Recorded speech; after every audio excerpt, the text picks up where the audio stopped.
Welcome to the very first episode on my new YouTube channel. The first thing we're going to be doing here is a basically podcast with one of my friends, Chelsea. She is a VFX video creator on predominantly Instagram, but she also has a YouTube channel, which we're gonna learn more about, where she essentially does incredible video tricks and then shows the behind the scenes to how those things and tricks are actually created. It is very cool stuff. And as someone passionate about photo and video, this was a conversation that I was actually very excited to have because I've been wondering about her process and a whole bunch of different things that go into what it actually is like to be a video VFX creator for quite some time now. But that's really not all this conversation is about. The reason why I'm starting a new channel is because I want to interview creators, entrepreneurs, and people who are really looking to make a positive impact in the world, predominantly in Canada, and learn their stories and takeaways so that we can integrate some of these teachings into our own life. Chelsea is a mega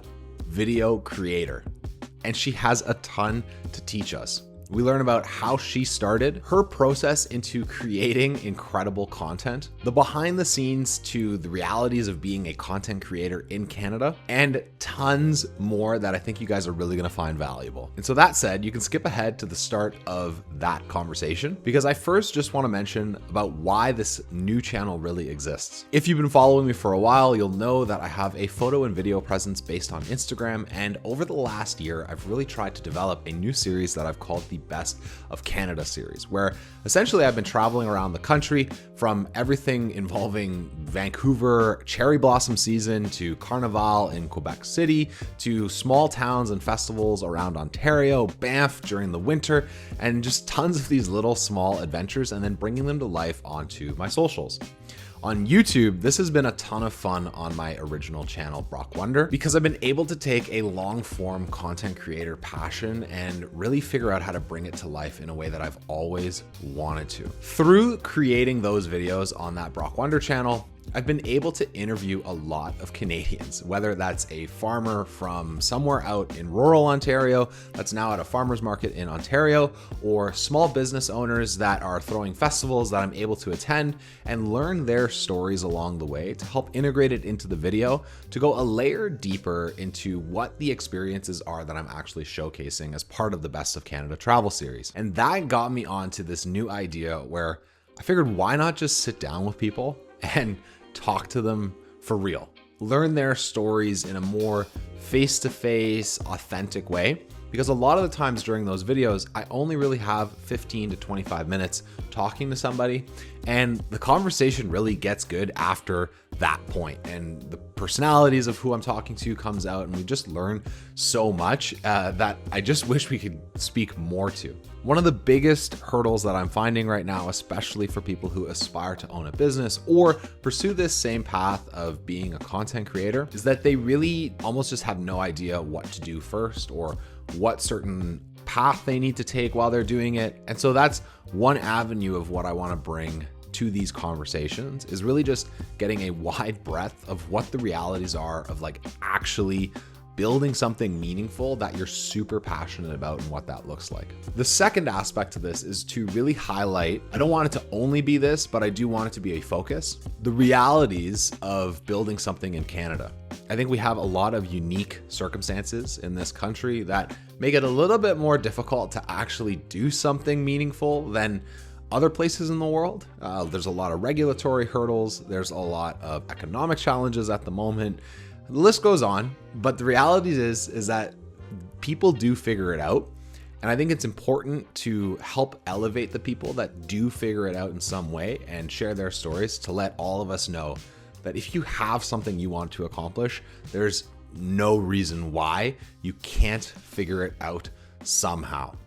You might fail along the way due to things outside of our control, but some people do get there. And I think that's the point of like what I really want to showcase and help to elevate these people that have figured it out, because they do need our support. The third thing is, of course, this like extension of the Best of Canada series. I think that there's so much more that I can bring with this series than was possible with just sort of like traveling to a cool destination, showcasing it, and then hoping it gets shared on Instagram. While visuals are great, there's a lot more depth that can go into it. And so that's where I really want to go, is like, what is it actually that's going on at these places that I'm showcasing?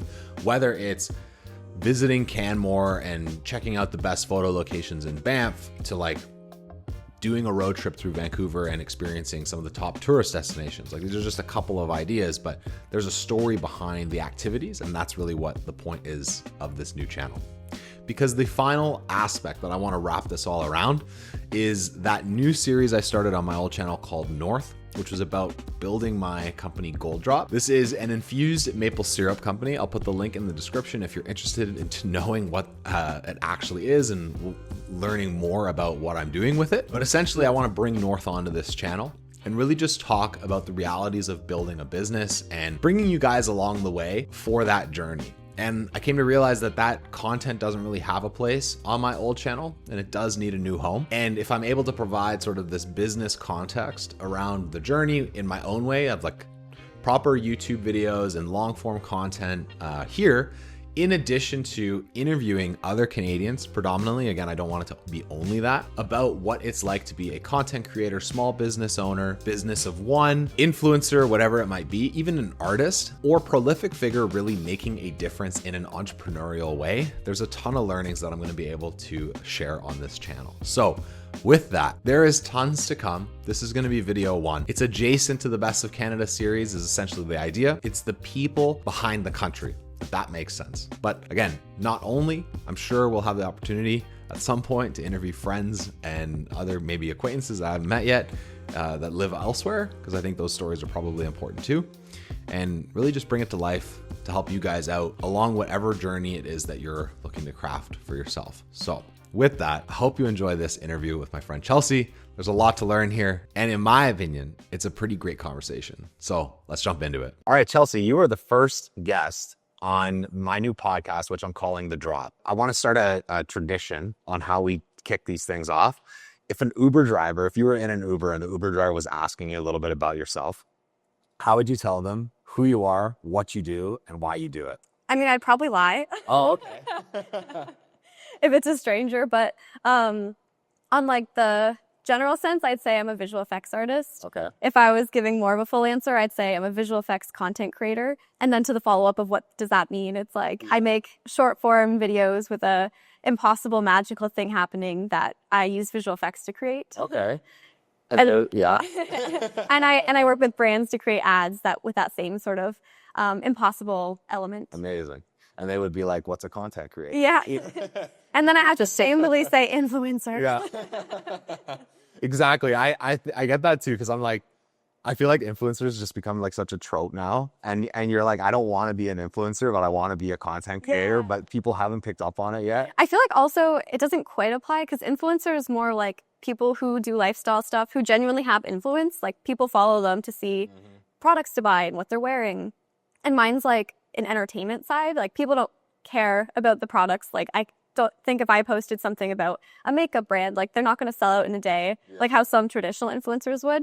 But people come to my content for like entertainment and just, yeah. They want to be wowed. Yeah, exactly. So it is kind of a different world. It's like content creator versus influencer. This is one thing I really wanted to dig into, because I just find what you do is very, very, very, very different. Even from like what I do as like a photo videographer, like you have an imagination aspect to what you do. And I want to put up some of your videos as I'm saying this so that people can get a better idea. Yeah, basically. Because like what you're able to do and like how you come up with the ideas, every time I see one of your reels, I'm just like, how did she come up with this? Like the soap bottle foam one, like I'm just like, what, like how? But I guess before we get into the craziness of it, my biggest thing is like, why do you do it? Like what brings you into VFX specifically? I just love it. Okay. I think I like the magic side of it. Like when I was a kid, I like wished every single day that I had magic powers. Like I was like trying to move layouts and stuff. And so it's cool to be able to sort of bring that to life in a way. So I really like that element where like any ideas in my head I can actually make happen. Okay. Yeah. I mean, that's fair. That's the creativity aspect to it. Yeah. So, but you obviously didn't grow up doing VFX then. You just had a creative aspect to you. I grew up making movies. Okay. So like since I was in, I think 6th grade, I got my first little video camera. And then I was making videos with my friend Allison at the time, and not visual effects, but just like any random stories, like being game show hosts or making like a Super Bowl ad. Nice. Really, really terrible middle school videos, but like I've been making movies and I think storytelling on a small scale for a long time. Wow. So then, I guess then the VFX aspect to it was to like try to elevate them, or was then brought you into that side of we'll call it the industry, but. Yeah, I started learning some visual effects. I was gonna say in university. Actually, it was before that. Okay. There was an app called GIF Boom. I don't know if you've ever heard of it. Never. It was like a really, really small social media app in like 2012, 2013 sort of era. Very few people know about this. Yeah. It was like a little cult at the time. But one of my friends got me into it, and it was like you make GIFs. So no sound or anything, not videos, just like frame by frame sort of GIFs. And so that's how I kind of got into stop motion a little bit, where I was like, oh, if I edit one frame of each photo and put it together as a GIF, then it plays with like something magical happening. Or like, I think the first one I did was like a stop motion of playing cards just moving. And so that was, I think, the intro of me getting into it a little bit, was then learning to like cut myself out frame by frame. And again, very terrible videos, but that's kind of how I got into like, oh, cool, you can, if you change it like on a frame by frame basis, you make a whole movie or like a whole video looking like GIF, I guess, that has like this magic element to it. That's fair. I'm just imagining the bad like masking frame by Oh frame. yeah. Then like no, what's sad is I don't have any of them, because the app, like, I don't know what happened, but they reset the entire server and every single person lost everything they had ever made on it. So I don't have any of them. That you didn't even have like an old computer that like. No, I was doing it all on my phone. It was all like, wow. I think I used like Procreate was the app that I would do, or it was very, very janky setup. That's wild. That's wild. You Yeah. can Procreate like videos and like photos on Procreate would be crazy. Yeah. That's crazy. It's sad, honestly. Yeah. I would love to watch them. Like, I know they were probably really bad, but at the time I was like, this is the coolest thing I've ever done. And it was kind of my first step into like the social media world too. I think I had like 5,000 followers on it, which for a small app was decent. And then yeah, it all got erased and went nowhere. I feel like you need to contact the founder. I know. It I has think to- they don't have it though, like, Wild. because everyone was so mad after that, and they basically killed the app because no one was like, nobody wanted to start over. Yeah. So after that, like, I don't even know if it exists anymore. GIF boom. GIF Boom. I'm gonna get to the bottom of it. Yeah. Find out what happened. I'm gonna say it's like some social media conspiracy. I know. I would love to know. Yeah, literally. Like, what were they hiding? Why did they have to erase it all? Or it was like some intern accidentally hit the wrong button. Basically. So you went from 5,000 followers on GIF Boom though, and for anybody listening that isn't familiar with Chelsea, you now have, I think, what I'm remembering off the top of my head, I don't remember the exact number, but it's over 800,000 on Instagram, over 600,000 on TikTok, and then I don't know the YouTube number. 600. 600,000, because you're posting the shorts there too. Yeah. Like, okay, so when was like the jump into TikTok? Because I'm guessing TikTok was first and then Instagram, or Yep. okay. Yeah, exactly. That order. I first started my TikTok in November 2021. Okay. Just kind of for fun. I had moved to Toronto and was working a new job, and I didn't really know anyone when I moved here. And so I basically didn't have a social life. And I was like, what do I do in my spare time? And so I started making visual effects TikToks, kind of just to practice VFX, because I had enjoyed it as a hobby. It wasn't something I ever intended to do as an actual job. But I just liked it. So I kind of did that on the side, and then sort of slowly grew it into its own thing. Was it slow, or was it like in bursts? Bursts, for Bursts. sure. Okay. Yeah. What was your first burst? Do you remember? Ooh, which one came first? I think it was a video I made that was a behind the scenes of, I did like a dancing shoes. Okay. So there was a trend that like do this little dance to a song, as there are. And I was like, oh, I can put a visual effects twist on it by having just my shoes dancing, and I'm like watching them. And then I did a behind the scenes video of like how I filmed it, and it had included like a little green man outfit and stuff, which people always find compelling to watch. And that was my first video to hit 1 million on both TikTok and Instagram. Crazy. So that was like pretty eye-opening of, okay, people really like this kind of content. And I feel like that was sort of what helps like launch my growth spurt after that was leaning more into, okay, if I make behind the scenes of these videos, that's what people are really interested in. Yeah. So that's because one thing I've noticed through making friends, doing it myself, like everybody kind of finds their own format in a way. And what's really interesting about you is that you have like a double post format. You do the trick, but then you also do the BTS. And sometimes the BTS has even more views than the actual. Yeah. Like, so that's crazy. So have you relied on that format the entire time to kind of propel you? And that's what you've like, because the other thing too is like creative boundaries, right? That you need to like almost have your artificial restrictions and then work within it. Like it's like you come up with your ideas in mind for the 2-post format. Yeah, I definitely. I don't do it for every single post because sometimes it doesn't make sense as a behind the scenes just because my behind the scenes are very general. Like it's not a full on tutorial. Like it's not a step by step necessarily. And so for more complex videos, it's almost hard to make a general overview of behind the scenes because I have to get into the nitty gritty of it in order for it to actually show what I did. So it's easier actually for simpler videos to show behind the scenes. So it's like more of a more understandable for people. I forget your question. No, that's okay. That's kind of the question because the one of them that I remember, like it's always funny when I do see your BTS and I'm like, I know what you did, but like I'm like nobody would even question. Like there was one where you were I think Dylan picked you up and put you into a bubble and you were floating. Oh yes. And you were like explaining how you did it, and then you go.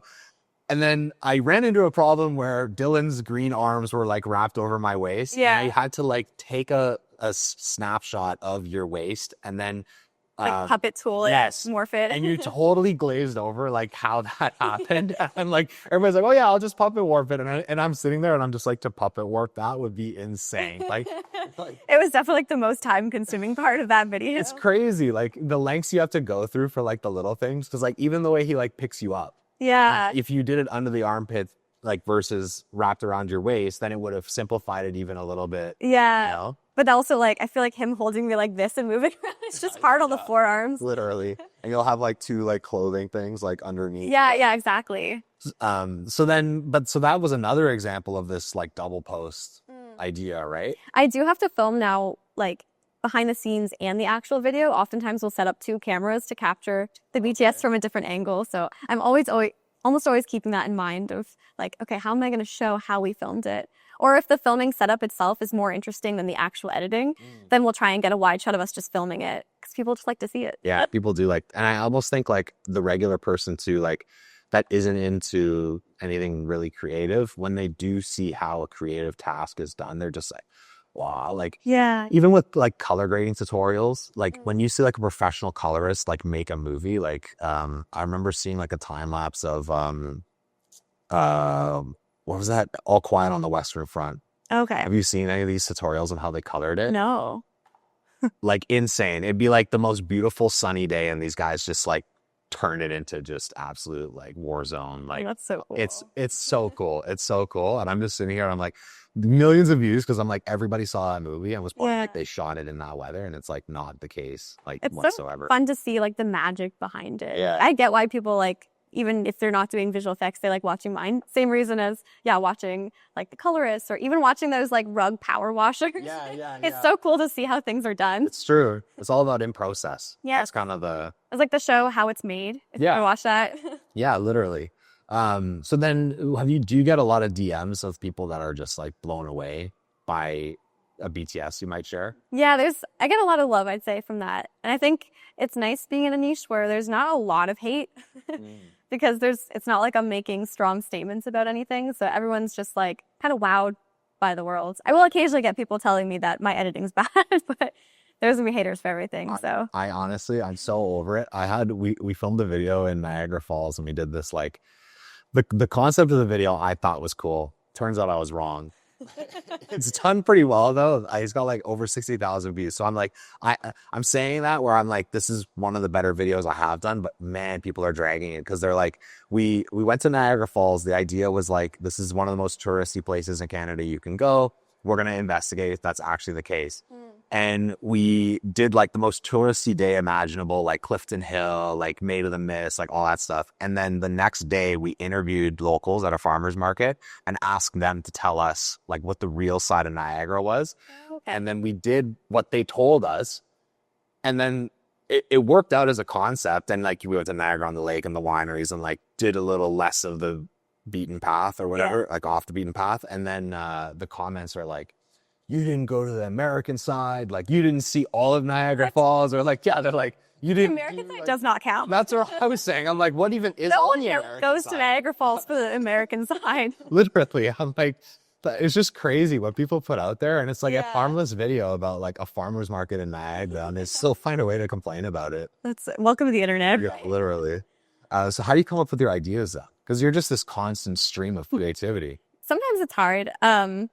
I'd say like a few different places. So sometimes Dylan and I will do a brainstorming session together where we're just like staring into space, like, what about this? What about this? And just trying to throw things out there until something sticks and like sounds like we both, I think, know when we hit a good idea.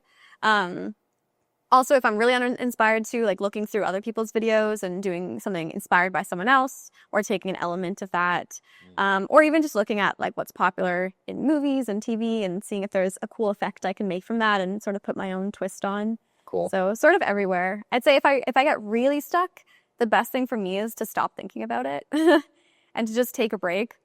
And I feel like your brain kind of still thinks about it in the background, but sometimes if you're trying so hard, you just can't get there because you kind of block yourself mentally. There's so much in that. Yeah. I ask you about it. I'm like, what's Just like part? 7 answers. Yeah, basically. How important do you think it is to have someone to bounce ideas off of versus constructing things on your own? Oh, I think it's so important. I think you come up with better ideas too.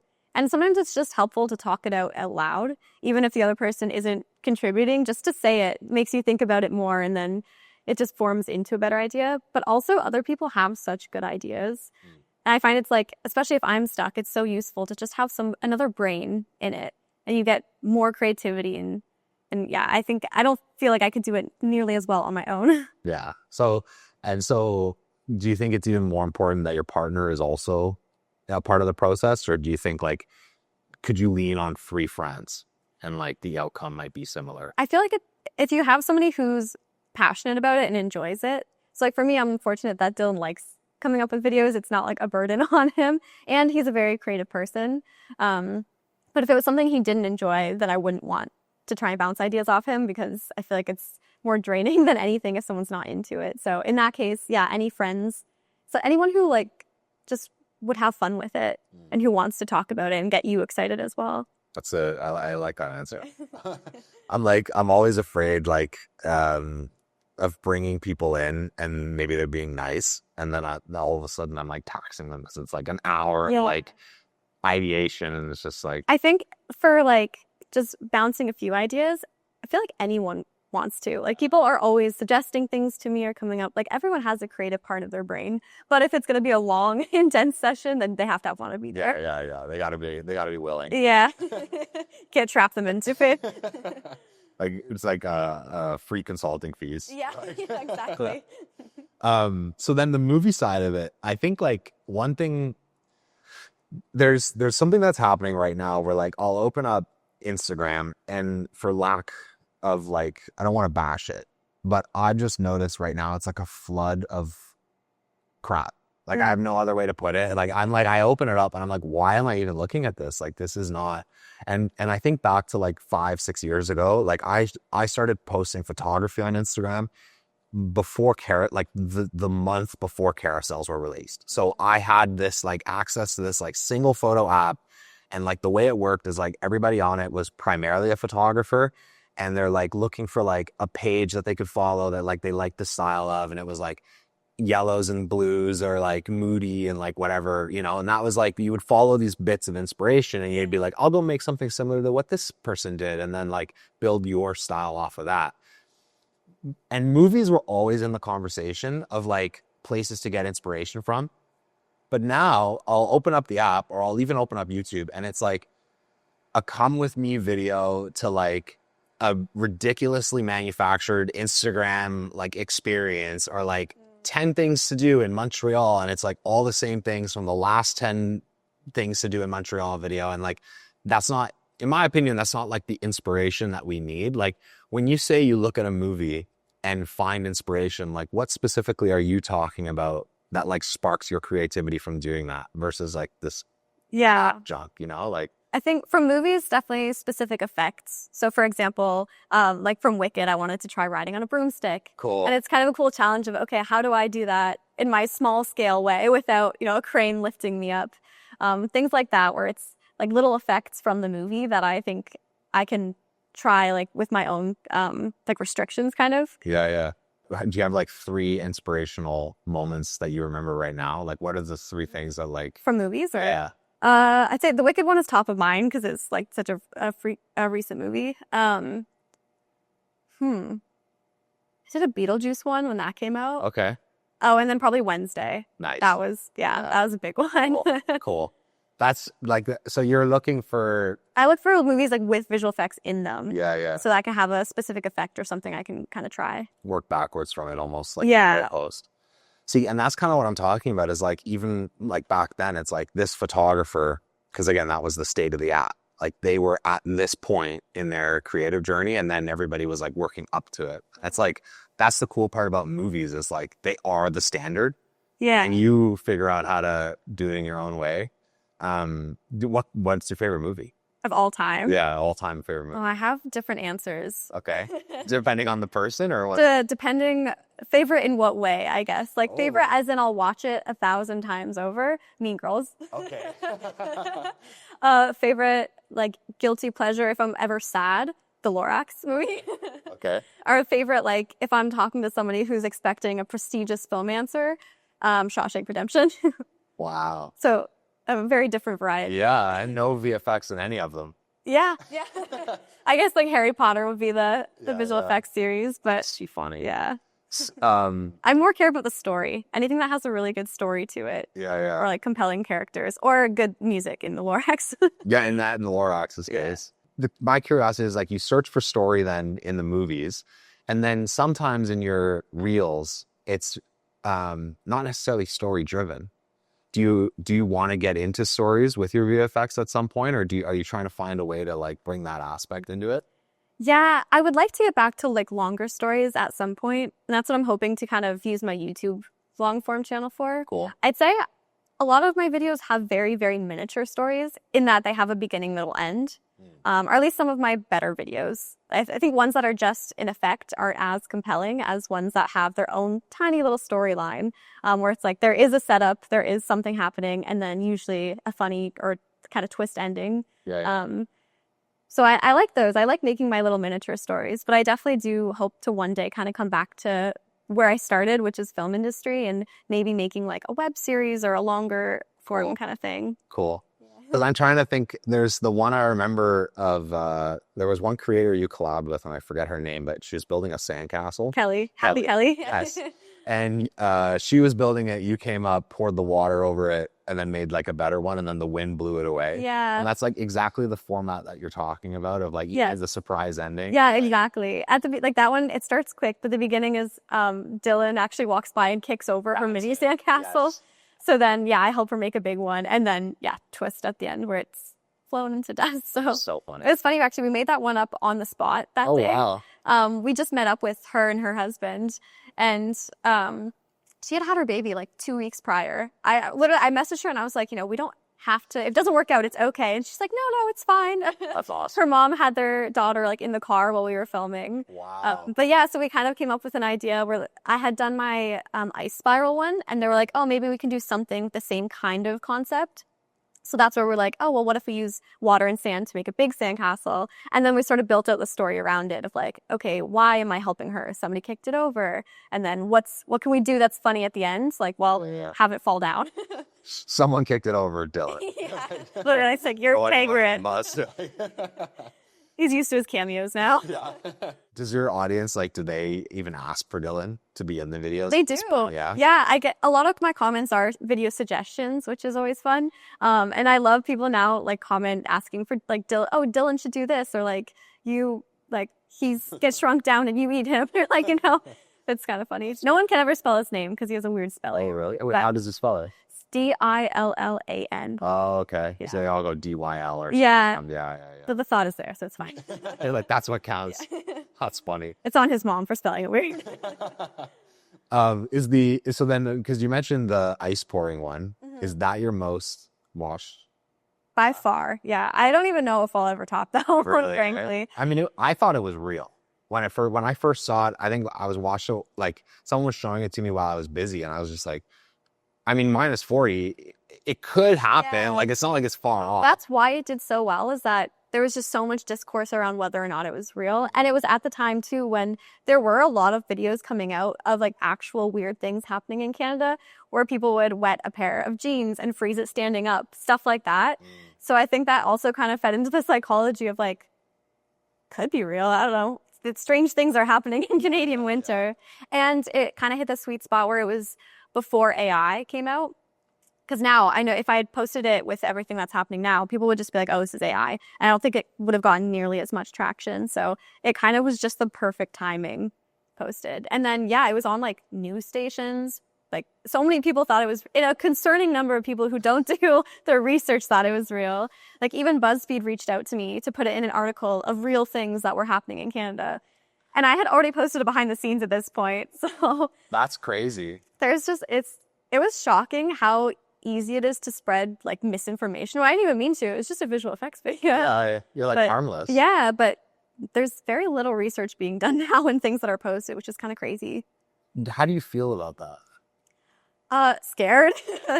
Like it was cool that it did well, but it is really weird that like, I feel like if I wanted to intentionally spread misinformation in a bad way, I probably could, which is horrible. No one should be able to do that at all, let alone just random people from their home, you know? No, but it's, I don't know. Our world is a little dystopian, so. So that's something I wanted to talk to you about, because like, I'm feeling a little disheartened lately, because I'm even noticing with clients, like I'll do interior design work or something and like take a photo of a room, and then the photo will live for like months, and then all of a sudden the client will come back and they'll be like, hey, like we need a reel. And maybe we shot some video that day. We shot the photos. We were primarily there for photos. And then I'm like, well, we don't have enough assets to make a video, but they want a video. And then all of a sudden I'm going to take my image, throw it in the VO3, animate it. And you literally, for real's sake, cannot. At this point, nobody's going to question. Like there's some renders that I can make, and I'm just like Yeah, you can't even tell the difference. Can't even tell the difference. And I'm like, what's the point? Especially in like a commodified creative context, like what's the point in getting somebody to actually go to the room, film it, when somebody with an iPhone can snap a bad photo of it, and then I can recreate that with an AI prompt and then just have it. Like, do you find there's aspects of commodification, if that's a word, commoditization? I don't even know. Real. Yeah, with like what you're doing. Yeah, I mean, there's been a big impact with all the AI stuff. And I think this is where now more than ever behind the scenes matters, because people like knowing that there's a human element and like knowing it's actually created by people. And I think, like for me, I enjoy the craft of it. Like even if I could click a button and have one of my videos done, there's no joy in that for me. And I think people do feel that to some extent, but it is weird that now, yeah, you don't necessarily have to film things, but it's a craft that people have loved for so long. So why are we taking that away? You know, like I'm sure you like filming stuff, like you enjoy photography, you enjoy videography, and you don't do it because you only want the end result. You like the process of it. Yes. So it is strange that I feel like there's maybe less respect in the process now, because anyone can kind of do something very similar very quickly. Do you think that's dangerous for people that are wanting to get into it, that they don't have the process anymore? I don't know about dangerous. I think I don't think you don't necessarily have to learn the basics the same way, which I think has like long-term does you a disservice, right? Because even if you're using using AI to like Photoshop something, you don't have the same control that somebody who knows how to use Photoshop can still make little adjustments and change little things. Like if you're not learning the basics of the craft, then you're going to be less advanced at it in general. You really think so? You don't? I know, so I do. I guess I'm having conversations where like some people are like they don't even care. Like it's almost like people are like like I love using this analogy, but it's like people think they're like, or my impression of the new creator is they're a bullet train and they're going 700 miles per hour or kilometers per hour or whatever, and then the second that the basics like falter or the software that we're using doesn't do it correctly, then it's like the bullet train hit a rock and the whole thing flies off. Like it's almost even like with Final Cut, like adding magnetic masks. Like sometimes they don't work, and then you can't like manually adjust them the same way or like whatever it might be. Like and I'm just like, you didn't even understand like what a magnetic mask is and like what it's doing. But it's like, if the magnetic mask, this is like a dumb example, but like if the magnetic mask works flawlessly, do you really like need to know? Like, I don't know. Yeah. Do you know what I mean? Like, I don't know. Yeah. It's so hard to say, right? I do think that like, for people who are just making like AI videos or don't learn the craft at all, I think you can absolutely tell with that. Because for me, I like following people who are very clearly passionate about what they're doing. And I see a big difference between that and people just kind of pushing out content for trying to get views, trying to make money from it, rather than actually enjoying the craft of it. Yeah. So then how important is it for a new creator or even for yourself to find ways to put your personality into your work? I think it's more important than ever. Especially since before it was like, it's all human content. You have some personality more than others. But now that there's non-human content, it's, I think, really important to actually establish a connection with your audience and show like, hey, I'm a human being doing this stuff. Because people want to watch that. Yeah. People would rather follow a human being than an AI bot. Yeah. Like there's not to like roast this app right now, but there's an app that came out or is coming out from, I forget who did it, but it's a fully AI app. Like there's no human made content on it. Have you seen this? Yeah. I'm like, who is that for? Who's gonna watch it knowing not a single thing you see is real? Not me. And so I saw that and I thought the exact same thing, because I actually have to shout out YouTube when they didn't ban it, but they kind of banned it. Yeah, they cracked down on it for sure. And I was like, thank you. Like, I was like, which platform is going to be the first one to step up and be like, we can't let this, like. It just encourages really crap content because people are just like, oh, if I put out 100 videos in a day, then maybe I'll make money from it. Yes. And then there are 100 crappy videos a day coming from one account. And it's brutal. Yeah. The one thing that's funny for me too is like, I was talking to some friends. I don't know, you probably know this, but like I was talking to some friends because I was really looking into Sora, and I was looking into VO3, and I was looking at the prompt engines, and like I think it's Nano Banana. I think it was Nano Banana as well. But I was just looking at all of them, and I was like, how the heck are these guys making these Sasquatch videos? Like, have you seen the Sasquatch? Oh, yeah, like those vlogging. Yes. And then there's like the clone ones and like all these things. And I was like, because they're so funny. Yeah. You know? And I was like, whoever's making these is like super funny. And then all of a sudden I went through this whole rabbit hole of like, oh, like this actually isn't a person making the jokes. Like, and it blew my mind. You literally go in and like in your prompts, you're like, include like ironic, dry, dark senses of humor and little elements of like, and like make the gorilla like self-deprecating and like, and I'm like, oh my God, I'm like, it's actually people laughing at a machine. Like the whole thing is a machine. Like it's not even an element of like human comedy. It's like, and I said this. I mean, it's derived from human comedy, right? Because it's trained on that's fair. Work. That's fair. But it's like you didn't come up with the joke. And when I thought about that, and I told some friends that, and then you were all like sitting there, like, wow, I'm kind of weirded out. Like it's like it's almost like you're sitting here looking at a TV, and the TV is like generating everything to like make you laugh. I hate that. Is that not wild? So weird. It's so weird. Like, and it's like, where do you go from there? You know? Yeah. Like, how do you convince somebody? I just think that it'll never be as good or funny as a human could write it, though. I love that. So it might be like a half version, but I think that humans will still win out because we are the storytellers. It's like, it's literally coming from human experience, and AI can emulate it, but can never truly know it. That's fair. Because like I think to the point where like some of the hardest mountains in Banff, like there's only a few free photographers or creators that are willing to hike that mountain to get the photo on the summit at sunrise. Yeah. And it's like the value in that image compared to an AI replica, like there's a whole different appreciation for the fact that like that photo was created, I think. Yes. And that's kind of like leaning to what you're saying, Yeah, exactly. And people will always care more about the real photo than, oh, well, here's an AI generated version of that photo. It's like, that's not, we all know it's not real, so it doesn't count the same way.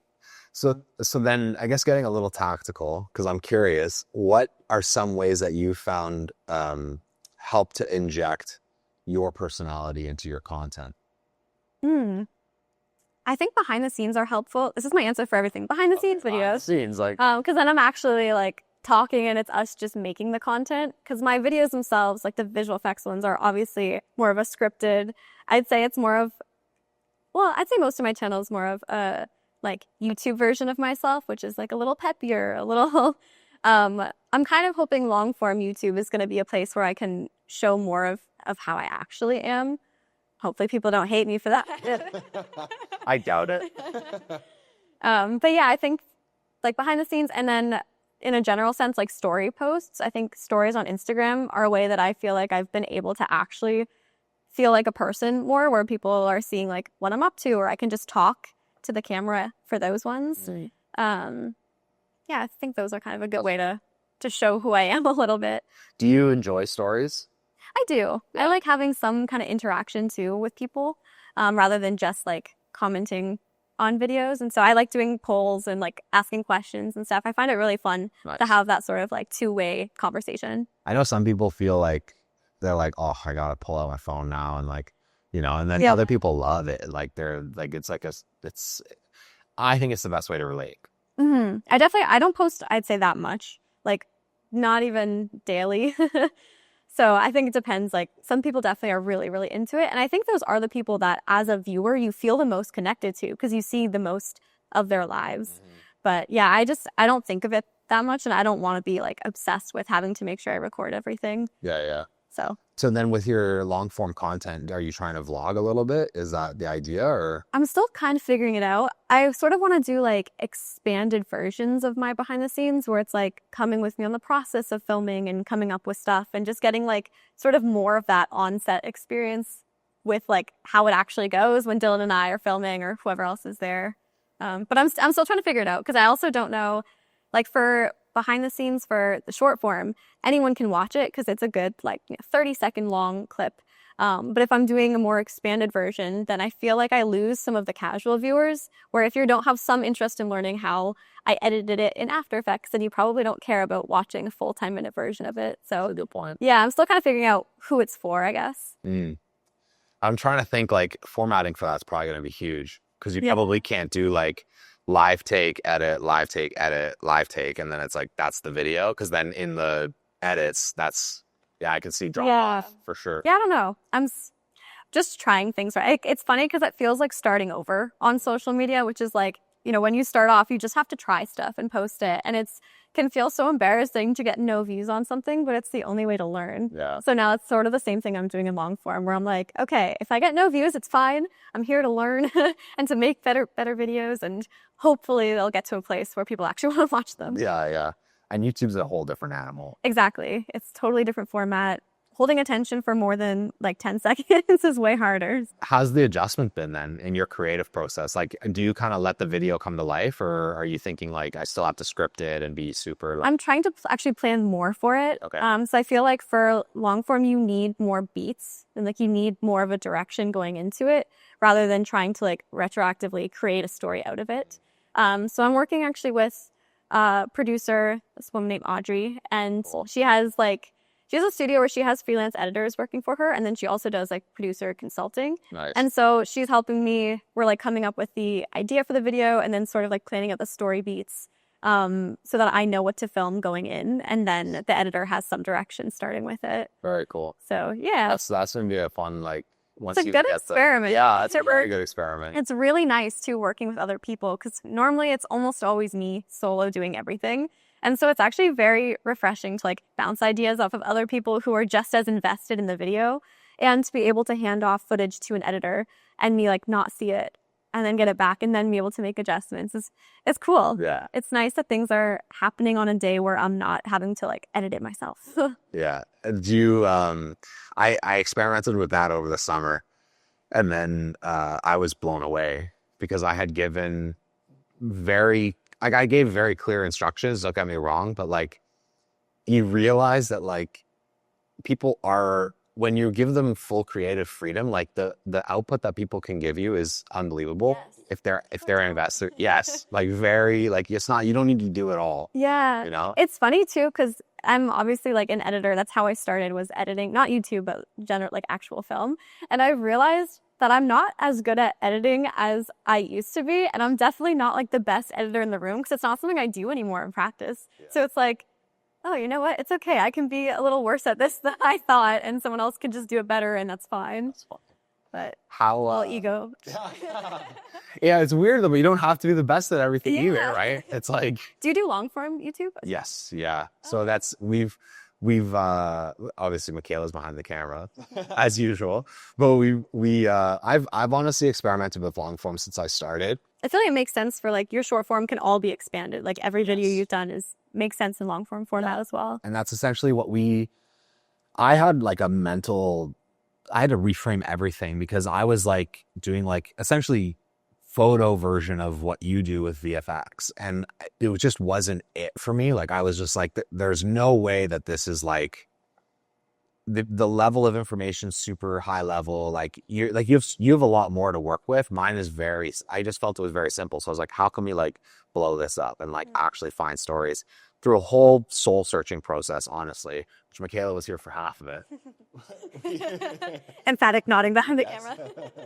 We landed on like this Best of Canada series, and then I reworked my process being short form to long form, from long form to short form. Oh, okay. And so all of the short form content that I'm pretty much posting on Instagram originated as a long form piece. Yeah. So it's like the Niagara Falls video that we talked about, or there was like an Aurora video. There was what's another one that like the tulip farm. We went to Canada's largest tulip farm, or Ontario's largest tulip farm. Sorry, 3 million tulips. I later found out that the largest tulip farm in Canada is in BC, and there's 13 million tulips. Oh, I'm sure people will let you know in the comments. Yeah, literally, like totally blows it out of the water. But yeah, and it's just been about like how do you trim that down. And then I've kind of really just spent like a ton of time looking at my timelines and being like, what is it about these videos that like not only keeps attention, but like wants somebody to continue knowing the outcome, and like what is the outcome of this video? Because I find a lot of content is also very like tips and tricks. Like it's like, or tips, tricks, and like listicles. And it's like the 10 best places to visit in like Muskoka, like, and it's like, who really cares? Like, yeah. You know, and I'm like, well, if we go interview the tulip farm owner, and then what is it about this tulip farm that we need to explore? And how does the viewer relate to like, besides just showing you the largest tulip farm in Ontario, like how can you be invested in like, oh, like what happens at this tulip? Yeah, like go a layer deeper kind of. Exactly. And then through interviewing people, I've come to learn that like a lot of people actually don't care about the interview yet. And so then it became this thing of like people were asking for interviews, but then they weren't watching the interviews. And that's because the people that were coming were looking for the top 10 best things to do, but the people who were invested watched the interview. Do you know what I'm Yeah. And then it became this whole game of like, okay, we're hitting two audiences that are looking at this content for different reasons. And then it just is like, gotta do like 2 separate videos. Exactly. Yeah. In a way, it's 2 separate videos. But then, so to go back to your original point, this is a long answer, but like the short form is the piece that people want. To give the easy 10 things. Exactly. And then the long form is how you keep somebody around. And that's the thing that like, it can go viral if that's your goal, but it's not necessarily supposed to, you know? Yeah. It's like, and I just think of it now as like, you're filling up a bucket and you're casting your net wide, and then whoever stays is like, that's your bucket. And then that's who's invested in like the conversation with the pumpkin farm owner.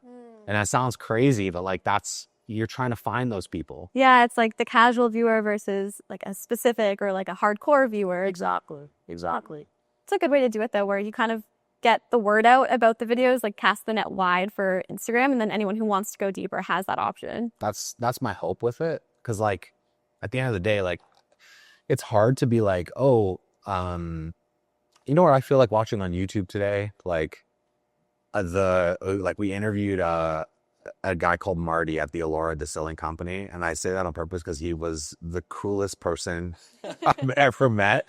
But he like, I want to watch a video with a guy who runs a gin distillery today. Like, nobody, like, who's saying that? Yeah. You know? But finding that angle though, exactly, right, that people care about. Exactly. I think the biggest thing I've learned for YouTube is like, you don't ever want to mislead a viewer. You can surprise them with what's in it, but you want them to have some understanding of the video they're going to watch. Otherwise, yeah, people will leave because they're like, if I came for the top 10 things and then it's an interview, it's not what you were expecting. And so you're not like as invested in it. Yeah, that's literally the case. So I've looked at a lot of other YouTubers in like niche adjacent areas. Like, one guy who I think is hilarious is Will Tennyson. It sounds really funny because I don't know if you ever, you would never come across it. Okay. But he's just a funny guy, and like I don't like religiously watch it, but he's just like somebody where I'm just like, oh, like he's figured it out. Yeah. And he does like fitness. I hate saying this, but like he's like a Mr. Beast but of fitness. Okay. And like he lives in Markham. You know, really? Yeah, like local guy, but like millions of followers, like gets tons of views. And I'm like, there's something about what he does that like works. And he'll do like, I visited like the most expensive gym in the world. And then he'll like go to New York and like do this crazy thing. Or like, I visited. That is very like Mr. Yes, yes. But it's, if you give it a chance you'll realize that like he's framing up actually pretty boring places and like making them like so fun, you know, like he went to the most dangerous gym in the world and you're like, why is a gym dangerous? Like, there's no way, you know? And then he goes into this gym and it's like this crazy guy who's like yelling at everybody in the gym to like train harder. And you're like, I would never have expected. That's my nightmare. Yes, literally. You're like, I would never have expected that like this was the video. Yeah. You know, and it's just cool because like they just find ways to do it. But that like, how do you imagine going beyond tutorials then too? Like, do you find there's a way to maybe tell stories that like... I would like to. I think tutorials aren't what I love doing. It's more just like, I know people enjoy them, but I'm still trying to figure out, like a way that I can just have fun and do other stuff. Like, I don't know if it's more skit versions, because it's hard because I want to incorporate visual effects as well. So it's not like I can, do any of those kind of videos. Like, I have to still have some magical twist on it. So right now I'm kind of striving for like edutainment. Okay. It's like the educational entertainment. So it's a bit of both. But I would like to find a version of things that aren't just tutorials as well. I just don't know what it is yet. What excites you? Like, it's a good question. That's what I'm curious about. Because I'm just like, for someone so creative, like I know what excites me. But it's super nerdy and it's like, and like for you, I'm just like, what excites people in general, like that's. Yeah, I think for me, it's probably finding my own way to bring an idea to life. Okay. So I'm such a visual person. Like for my videos, if I can't picture it in my head, I can't make it. So usually like if I'm writing out storyboards, it's only because I'm trying to show someone else my idea, but everything lives very vividly in my brain. So for me, what's exciting is like taking what's in my head and making it a real thing. So I guess, kind of something like that. Or I like working on like with sets and props and things that are more fun than just like editing from scratch. So like I know a lot of people do stuff like filming on a green screen and making a CGI environment, and things like that aren't as fun to me because I'm like, well, what if I just built a set? Yeah. So kind of, figuring out how to make that into something. Do you remember, oh my goodness, I'm trying to remember the network name. It's not a thing anymore on YouTube, but did you ever watch like the TV shows on YouTube, like back in like 2010 to 2012? Honestly, I was never really a big YouTube watcher. Oh, okay. Cause like you're almost like talking like you're almost like the producer of the show. Oh, really? Yeah. And it'll be kind of cool if you were like, you made a show, but then your channel is the BTS of the show.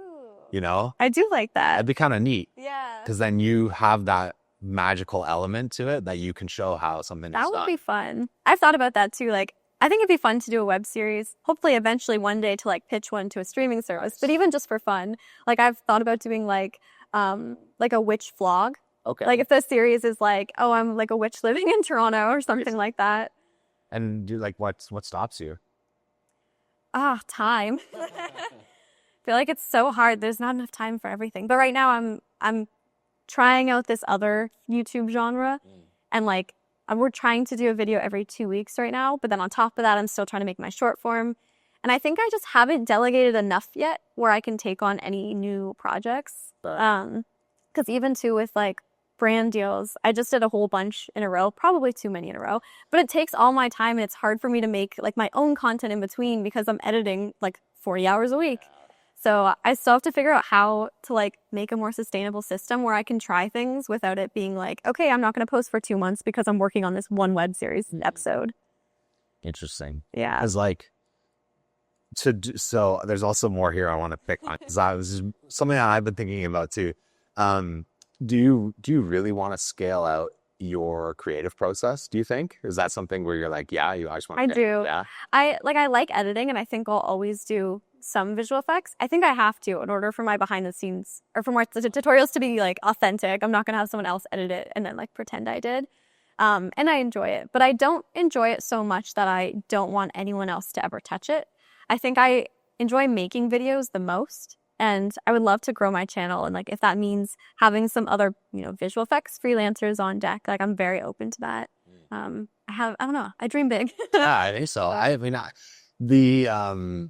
the ability to scale the creative process, I think, is like, if you can figure that out, that's the unlock. Yeah, that's where I'm like, it's so hard to know where to start with that. Cause I'm like, okay, who do I hire? Yeah. And like, theoretically, it will be a visual effects artist or freelancer, but then I'm like, okay, how do I find the right person who's a good fit and who has time and maybe in Toronto, maybe not? Like, there's a lot of questions that go with it. And what is that first hire? Yeah, and also like, I don't think I could hire someone full time right off the bat. So it's like somebody who's willing to take something part time, and then to what I'm realizing with the YouTube now is that it requires a lot of advanced planning. Where for the most part, I've been very much kind of spur of the moment, like week by week coming up with videos. But if you have other people you're working with, you have to give them time and plan ahead. And it's like, how do I get ahead when I'm already like behind? Like, what happened? Yeah, this is definitely a big question that I've been trying to figure out is like, okay, what do I need to do? Like, how do I start expanding? Yeah. So what's been some first steps you've taken? Have you tried? I mean, working with the producer and editor for sure. Last year, I actually got a creative assistant for a couple months, and that was helpful. I think I still didn't know exactly what I was doing, and I don't know if I necessarily used her properly because she was like, okay, like, what do you want me to work on? And I'm like, I don't know. But that was cool to have someone else coming up with ideas and everything. And like somebody else for filming too, because while Dylan helps with everything, it's not his full-time job. So it's nice to have somebody else that I don't have to like work around their schedule the same way. Yeah, that's fair. Yeah, so I guess that's mostly it for now. I did have a manager and an agent for a while, but now I'm self-managing on that end. But I don't feel like that was the thing holding me back from expanding, because that's like emails and easier stuff. Like, it's really creative hands that I think I need to figure out how to incorporate more. It's really interesting hearing you talk about that, because I think like so many people struggle with exactly that issue. Yeah. The problem with YouTube is that YouTube is inherently linked to one individual. That's a good thing and it's a bad thing, because a brand is not a person. And so as a brand, if you hire somebody, you're not feeding the brand's like personality or like who that, like it's a bigger thing that like is potentially on a bigger path, versus a lot of the times with an individual creator. I think when you find a person to hire, a lot of the times the person hired is looking to either do it on their own as well, or feels like they're just following around the one person to like do whatever they want. Yeah. That only can go for like so long before somebody's just like, why am I doing this? Like, this person's just using me. I want my own YouTube channel anyway. Like, and to get it up and moving and like to treat somebody as a part of it rather than just like you're the number one and the other person's the number two, but you're really both number ones. You're taking ownership in something in a very equitable way, just of different pieces of the pie, is like so incredibly difficult to manage. I have like two thoughts. Okay. On one side, I do think that's a very real problem where there's a lot of the like best, I don't know, employees or people working on it, you have turnover because then like their end goal is to make their own channels. And so they learn as much as they can and then they go on their way. And I think, it's like actually a problem, right? Because then you're like, how do I fill the space with someone who's just as invested? But then when they get to the part where they're ready, they're going to go on their own way. I think that's just part of the ecosystem of it. It's just too quick though. Yeah. Like they think in 4 months that they're just like, all right, I know how it's done. Yeah. I guess finding someone who's maybe like a fan of what you're doing or like invested in your channel a little bit to start with, because then I think, you know, people won't necessarily be starting with the intention of leaving. Yeah. But if I can just find anyone, that's fine. Yeah. Oh, and then my second part to that too was like of getting more people more invested. One of my biggest inspirations is a channel called cinecom.net, which I think is also a website. Sounds like it. Good advertising for them, honestly. They've since shut down. So part of like what was the other one? A GIF boom. GIF boom. Well, so this was a YouTube channel. Okay. And it's a bunch of guys. I don't remember all their names, but Jordy was the main one. And it was all like kind of the edutainment, like very much what I want to sort of do with my stuff, where they'd like pick an effect, or they did a series called Copycat Friday where they would choose something from a movie or a music video and they'd make their own version with After Effects and do a full tutorial with it. Cool. But what I really liked with theirs was that it was sort of like an ensemble cast where there is the main guy, but then the other people are also in it and they're all like making stuff and working together. And I feel like that's also a good way to sort of have people more invested too. And what I want as well for my YouTube is like, I want the other people working on it to be known. Like I want to give them a microphone and say their names and let them have personality, because I think it's more fun to watch. And also it's fun to be part of too, because then you get to be in the end results. Yeah, I agree. And do you know Colin and Samir? Yes. That's the model. Yeah. I've got like deep diving into their stuff lately. So they're so smart. They are so smart. Every time I'm doing something now, I'm like, put on one of their videos and I'm like, am I hitting their checklist? They know what they're talking about. They do. And it's funny too, because like, not to knock on them, but I laugh sometimes because like they kind of play it sometimes like, oh, like tell me about like how that works. And I'm like, you know how this works. I'm like, don't even give me this. Like you're like, so their entire channel is them saying how literally, yeah. But I'm like, you literally know this. Like, but nothing is real. Nothing is real at this point, you know? So the one question that I was also thinking about as you were talking about the agent and the models and like the business models that you've been trialing out is like, as much as you're willing to share, what's your like business model, for lack of a better word? Because there really is two sides to being a creator. There's obviously the artistry side where it's just like, I'm going to go do this because I just want to do that. But then you also have to put food on the table to some extent. So like, what does that look like for you? Like, how are you, like, what's your split? And right now it's majority brand deals, which I know is not like the ideal way to be. I'm definitely working on trying to figure out how to diversify my income more. And hopefully like YouTube long form with AdSense and stuff would be one part of that. But I'd say probably like 90 to 95% is brand deals right now. Nice. So nothing wrong with that. No, but I think it's harder to sustain long term. So like it's working right now, but I definitely I want more of a plan for the future. But yeah, that's where I'm at right now. It's just been brand deal heavy. Fair enough. I mean, you've got some incredible collaborations. There was like Sephora, Venus. What was the soap company with home bottle? Oh, CeraVe. CeraVe. I did one with Samsung. Oh, okay. Yeah, I've worked with some really great companies, so I've been very fortunate that it's worked out like that. Was it all inbound or were you pitched? Wow, that's even crazy. Yeah, I think I'm so lucky with the niche that I'm in, where you can do any product. Like, there's always a visual effects video that you can make with anything, versus being more niche down. Like, if you're doing makeup, you know, I don't know how easy it is to do like. I don't know. They've even come up with things for everything, but I think it's just so easy. And I'm like a family-friendly channel. Yeah. I feel like I'm a very brand safe choice. Absolutely. So yeah. Because it's like, I mean, I didn't even think of that for you. You can literally do it with anything. Mm-hmm. You could get a car commercial and do some crazy. I'm actually doing a car insurance one. Car insurance. What are you allowed to say what their car insurance company is? Yeah, well, so I have sort of an ongoing one this year with Beller Direct Insurance. Okay. And so we did And that's home automotive. insurance. Sorry? They do automotive. They do car. They do. Oh. They have a roadside assistance service. Sponsored by Barely. Yeah. Oh, it's for Should charge them extra. yeah, basically. That's funny. But yeah, like you can come up with something for anything. So Cool. it's very handy. Yeah. I've been lucky where I don't think I've ever like pitched myself in an email. It's all been like brought to me. Ever. Wow. To be fair, I did have an agency for a while, and so they brought in some. But yeah, for the most part, it's all inbound. Nice. It's pretty crazy. Are you on any creator directories as well? Like a Captivate or like Creator? None of No, I have some like non-exclusive relationships with managers where they're allowed to pitch me and bring me stuff, but I'm just not exclusive to them. But yeah, I haven't really used any of the websites or You anything. know how hard that is? I don't. I was just so lucky. Like most people, it's like they're on every creator marketplace you can imagine. And like, I know, This is where too I'm like nervous that it won't last forever because right now I'm just riding it out, you know?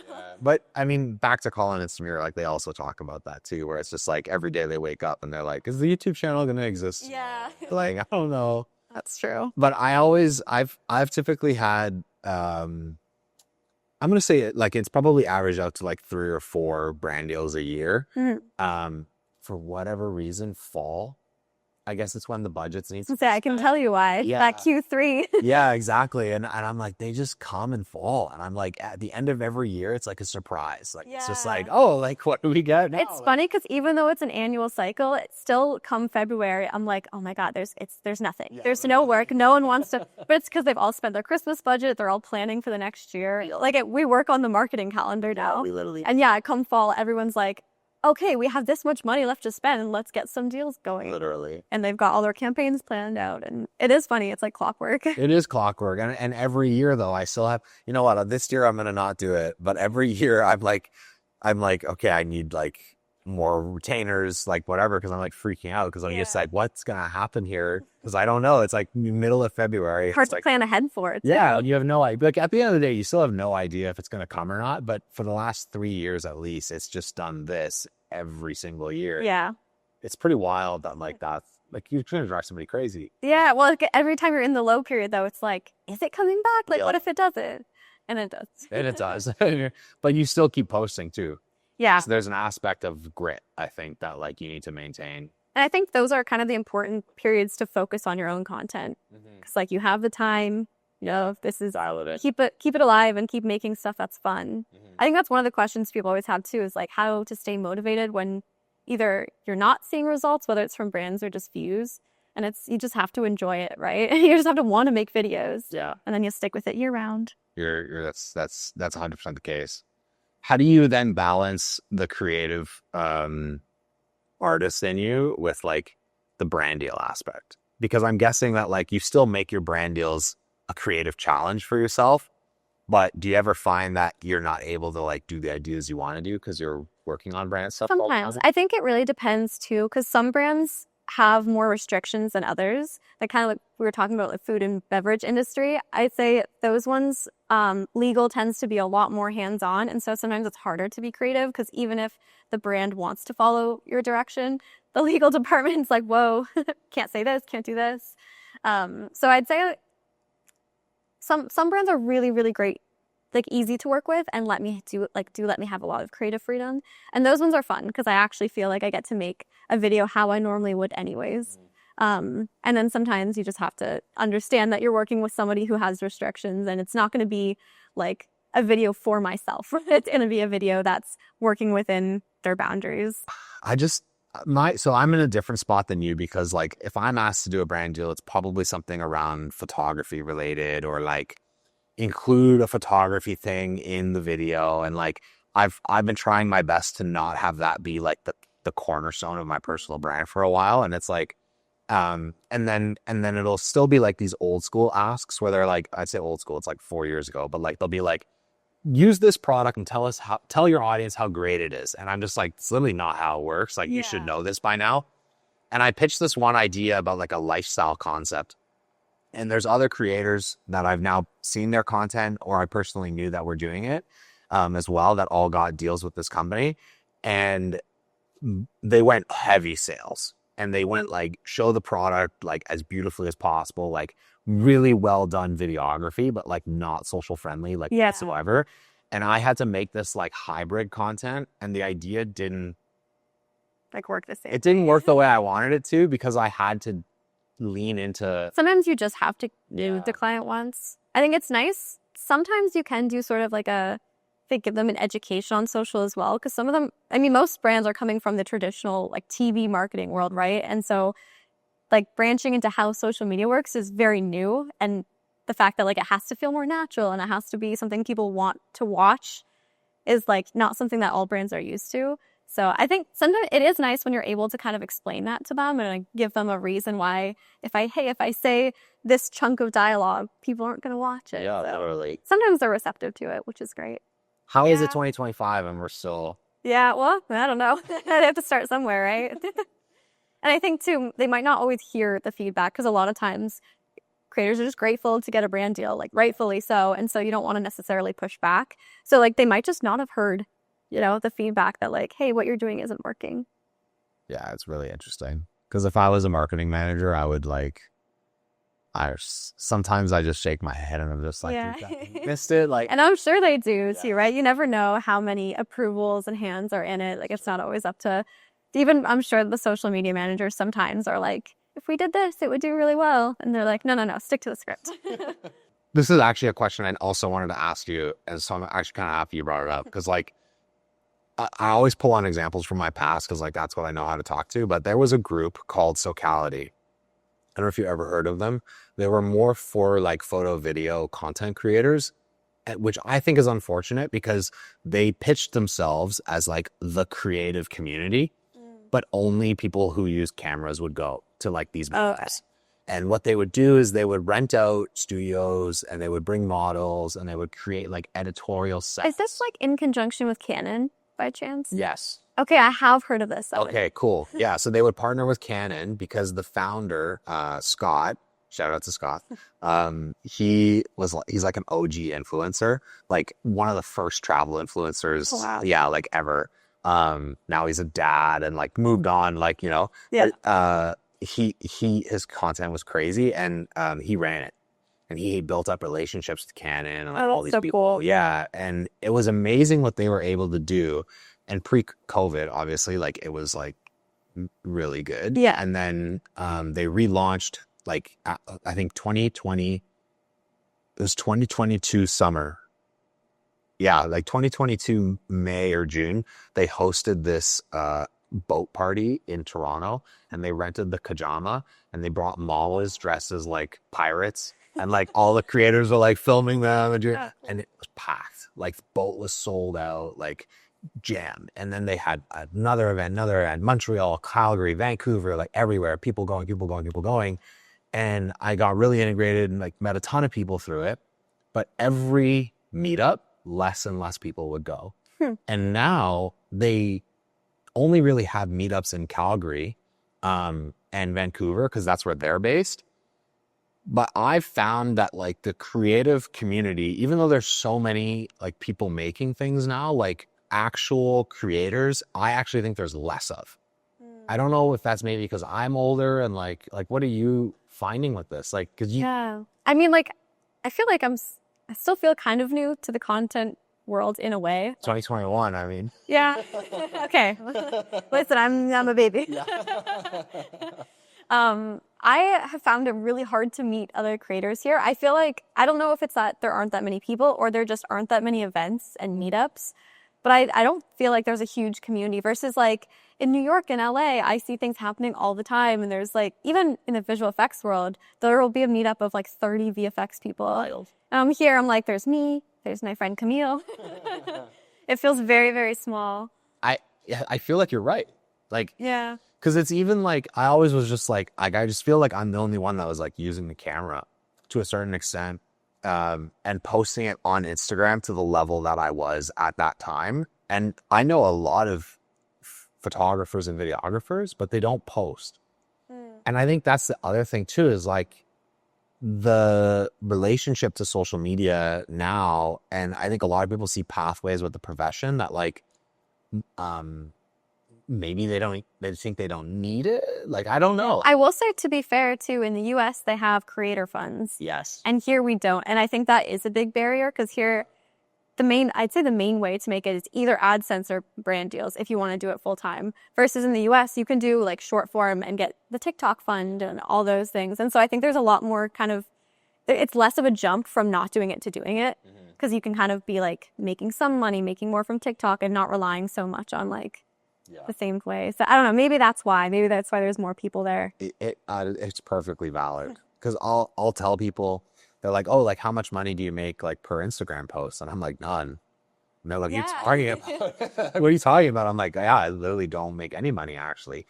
From the actual truth of it, like all of my money comes as a result of me making a social media following, but it has nothing to do with like the social. Yeah. Versus if you could actually get paid for your just your own creative videos. Yeah. There'd be so much freedom in that. Literally. So I'm like, what? Got like 200 million views on that ice video. Yeah. Wish I saw a cent from that. That's actually crazy. Yeah. I don't even want to know how much money would have been. That's Make me crazy. depressed. So do you feel like there's restrictions being a Canadian content creator? Is that, yeah? Yeah. I think, honestly, the Creator Fund, I think, is the main thing.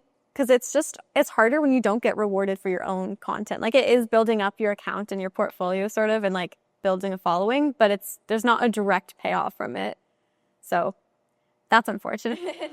I think in general too, like in terms of meetups and those events, there's just less opportunities in Canada as well. You have to fly to the US. Even all the conferences like VidCon, VidSummit, Adobe Max, all of those are in the US. Yeah, it's pretty crazy. We have like Elevate. And it's not even a creator. It's like, I don't know what that is. Yeah, exactly. I just say that because I think I always mess up his acronym, but I love watching Marquez. Yeah. MKBHD. He was here at Elevate last year. And I'm like, no. It was Elevate. And then there was another conference here that would happen in May or June. And they moved it to Vancouver and they renamed it. And now it's called like Web Conference or something, but it used to have a better name. Yeah. And because he was there, everybody went. They're like, I want to see Marquez. Like, yeah, but we don't. I think it's also easier too when you can get kind of big name people like that. More people want to go. Yeah. And we just have that pipeline where anytime someone's really successful in Canada, they move to the US. Literally, it's unfortunate. Yeah. But even then, like, did you ever watch like a lot of Peter McKinnon at all? A little bit, not a lot. Yeah, it's different than what he would do. But when he was getting popular, like, there was like this whole thing about like what's in the water in Canada, because at that time, like there were so many Canadians. Is he Canadian? Yeah, he's from Newmarket. Oh, I didn't know that. Yeah. He lives in the US now? No, he still lives in Newmarket. Yeah. And I remember that. Yeah. It's crazy, right? That's awesome. Yeah. Yeah, literally. And then Matt. We have great talent here. I don't even know it. We do. And I almost thought it was like related to the colleges, because like Humber has a crazy program, Sheridan as well. I think, I don't know if he went, but I don't think he did. But like, I think like there's a ton of people that go through, like, because I think Disney recruits out of Sheridan. Oh, really? I think so. Probably, yeah, the animation. Don't quote me on that, but yes. I could see that though. Yeah, that makes sense. I'm pretty sure. And then we have all this like residual talent, but then they move away. Yeah. It's crazy. Do you ever think you're going to move to the States? Is that like still... I've always wanted to move back to New York ever since I left. Yeah. I think realistically, it makes more sense to stay as a home base in like Canada, I guess. Doesn't necessarily mean Toronto. And then spend time elsewhere. Like I'd love to do like 3 months out of the year in New York or like a month in LA. I think that's probably more realistic. Why home base in Canada then? Partially healthcare and everything with Dylan. I think we need to kind of stay at least for the next 5 years. But also my family's here and like the politics are a little better here. So it's just a hassle too to get a visa and all that stuff. And I'm like, I feel like I just like being there for periods of time. I don't know if I need to live somewhere. I don't know. It's a hassle, I guess. Yeah. I mean, now too, like they're thinking about getting rid of the H-1B. Yeah. Crazy. I think just in this political climate, as like an immigrant, I guess it's not the right time to try to go. Yeah. So yeah, it's like $100,000 for an H-1B visa now, and Nuts. Wild. Nuts. Yeah. So then with your content, do you have any desire to sort of support the Canadian creative community? Do you have any ideas around that? Is that something you've thought about? I think potential long-term would be, obviously I have this little cute studio now. I think it'd be awesome to have more of a warehouse studio, kind of a larger scale. I feel like between like home studio and actual production studio, like somewhere in between there. And then I really like the idea of having a place where other creatives can work too, where people can like use my sets and stuff like that. So I would like to like make more things that I just wish I had of resources, like even making like high school projects. It'd be really cool to have a program for people who just want to learn more of this stuff. That's cool. I don't have anything like in stone, but I definitely do really want to like be able to give back and to make it, you know, something GTA that we're proud of. Yeah, have some ideas. Yeah. You have that option. Yeah, I think it goes back to like what can you offer, and like resources are a huge one, honestly, because that's like what I'd say a lot of people are lacking in terms of getting started for stuff. So it's cool if there's like a space you can film. I don't know if you have ever heard of this, but YouTube actually used to have these YouTube studio spaces where if you had a certain number of subscribers, you could rent it out for free. Never heard of this. I went to one in a film class, actually. We like did a tour of it. Wow. This is like back before I ever was on YouTube. Yeah, it was like, so they're all closed now as far as I'm aware. They closed during COVID. And then I guess they just never reopened them. But it was so cool because it was like an entire studio space with built sets. Like they had like a diner set. They had, you know, huge green screen room, like recording booths, all this stuff. And yeah, like if you had, I don't know, 100,000 subscribers, you could like book an hour in it for free and just go film stuff. I was like, that's so Why cool. was that not exist? I know. That's I want to bring that back up. Like, oh man, I guess they had one in Toronto for a little bit too, but like way before. That's interesting because Henry's has that ish. Like Henry's, I don't know if they do like a podcast studio, right? I think so. And I know, yes, they do a podcast studio, but I almost feel like they have. I remember seeing an email hilariously, like they were like rent like a set and do like talking head videos in a Henry's. And I was just like, why didn't anybody do that? Because it didn't look right. Not bad at the time. I don't know if maybe it's good now, but the YouTube one just makes sense. Yeah, right? Because it also, like, that's exactly what YouTube is trying to promote. Right. People making good quality stuff. So, like, why not give people the resources? No, it's so cool. I'm forever sad I never got the chance to actually use it. So that's an idea in the back of your head? That's something I would love to, or like even co-run, or I don't know, bring back to life somehow. Because I think that like even Toronto could really benefit from it. 100%. And then that would also be a great way to have more community and bring creators together, because it's like multiple people could rent out different rooms and stuff, and then you're all chatting, and it would just be cool. Yeah. So then advice then to someone who's just starting out, let's just say a Canadian content creator, what would you say would be your words of wisdom to somebody right now? Is it networking? Is it learning your craft better? Like what's the... I think probably learning your craft in a hands-on way, just trying stuff. I think most people learn by doing. And kind of what I was saying before, like even if it feels scary or embarrassing to post to no audience, that's the best way that you're going to learn and to grow. So just making stuff. I like to say like the second hardest part is starting. The hardest part is sticking with it. Oh, nice. Yeah. So if you can actually keep with it, that's how you're going to learn, and that's how you're going to get better and eventually, grow an audience from it, if that's the goal. Amazing. I love that.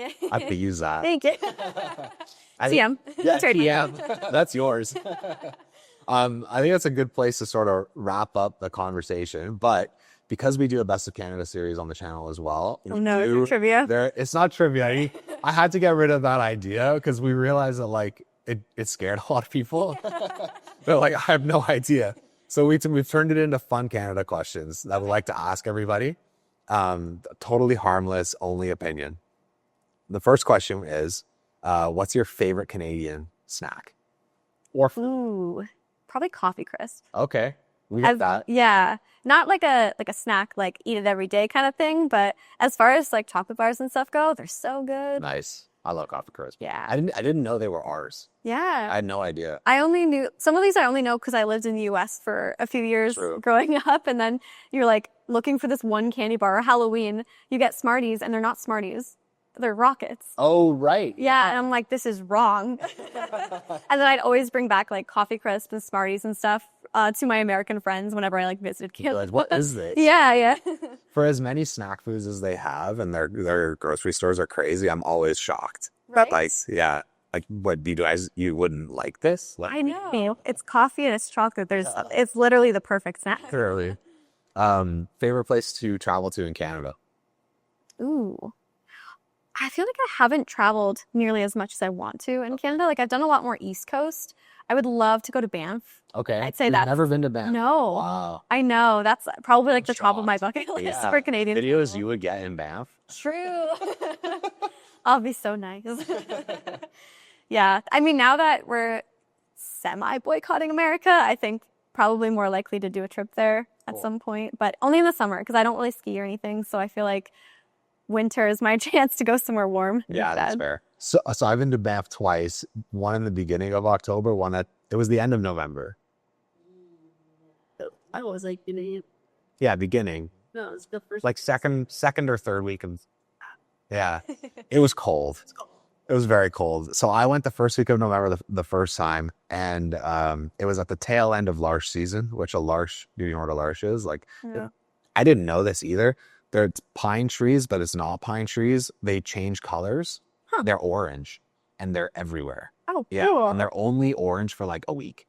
Like, it's not like fall. Like, they're. Did you plan that or you? I wanted to go for larch season, but then timing didn't work out with work, and then we just went a week later, so we caught a little bit of it. But yeah. So I wish I went for larch season. That's still a bucket list thing for me. But Okay. what I ended up getting was the very first snowfall of the year, and that was unbelievable because the water wasn't frozen yet, and I've never seen a landscape like. If anybody, like, some of the main attractions are closed, like Moraine Lake, they don't let you go to because there's an avalanche risk, or like Spirit Island's closed, so you can't go. Like, but it's such an underrated time to go. Yeah. It's still warm, like ish. I bet for photography too, that was like gorgeous photos. Could not have asked. Insert photos here. Yeah, literally, it's sick. Like if you go and it's not warm Yeah. during, like, go at that time. That's good to know, actually. Yeah, last week of September, first week of October, underrated. I probably like less busy too for Nobody. missing tourist season. Yeah. Unbelievable. Like, unbelievable. And if you catch that first snow, it's like, Magical. it's literally like one of the coolest things I've ever seen in my Oh, life. that's awesome. Yeah. And then the last, I mean, you said you haven't really traveled too much, but maybe you give like a little hint. We go, what's the most underrated thing you can do or place to visit in Canada? Ooh. I will give a little shout out to Hamilton here, Okay. which I don't do very often. But it is the waterfall capital of the world. That's true. And so I actually think doing hiking and seeing all the different waterfalls in Hamilton is actually really nice in the summer. Nice. I like that. That's So a good- yeah, it's looking something a little different. Yeah, it is. Do you have a favorite waterfall? I don't even know if I know them by names anymore. It's been so long. Yeah, like, yeah. Yeah. Okay, cool. I like that little local nugget. Yes. We'll Just show always it. pick far-flung places, you know. I know. There's stuff at home too, you know. Yeah, exactly. I think, and those are the things that you don't necessarily think of, like, don't pop up first in Google of like things to do because it's like you're so used to them. I don't know. Yeah, it's true. Like anyone who's from Hamilton doesn't probably think that much about the fact that there's a lot of waterfalls there. Yeah. But it is cool. It is It's a neat cool. thing that we have. So then, to end it off, do you want to let everybody know where they can find you? Maybe some conferences you're going to soon. Yes. And then we'll. Will I say it to the camera or to you? You can say it to the camera. Yeah, go for it. Yes, you can find me on Instagram, YouTube, and Snapchat at Queen Chelsea VFX, or on TikTok at Queen Chelsea, because that was the original one. Nice. And I'll be, well, I don't know when this is releasing, but Next week. okay, well, I'll be in Dallas, Texas next week at Vid Summit doing my first ever panel. So now I'm warmed up. Amazing. Well, wish you all the best. Thank you. This is so much fun.